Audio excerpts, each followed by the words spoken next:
अस्सलाम वालेकुम दोस्तों, क्या हाल है? ठीक हो? मैं हूं अब्दुल समाद और आप देख रहे हैं मेरा यूट्यूब चैनल अब्दुल समाद 01। दोस्तों इस वक्त जहां पर मैं मौजूद हूं, पहले तो आप देख सकते हैं कि यहां पर सारी गंदम काश्त की गई है।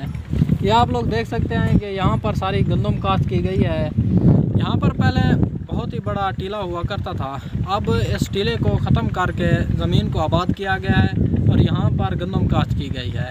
ये आप लोग देख सकते हैं, मैं जहाँ पर खड़ा हूँ मेरे पीछे आप लोग देख सकते हैं कि बहुत ज़्यादा गहराई है। इस वक्त एक टीले की मतलब जो थोड़ी सी जगह थी वो बच गई है, तो इस तरफ से भी और इस तरफ से भी ज़मीन को आबाद किया गया है और यहाँ पर गंदम काश्त की गई है।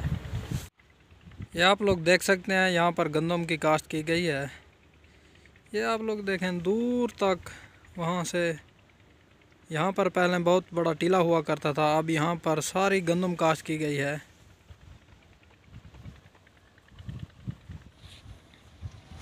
यहाँ पर आप लोग देखें तो यहाँ पर थोड़ी थोड़ी ये देखें, ये गंदम उगी हुई है। यहाँ पर कुछ जगह पर मतलब लेट काश्त की गई है तो वहाँ पर अभी नहीं उगी, तो यहाँ पर उगी हुई है जहाँ पर पहले काश्त की थी।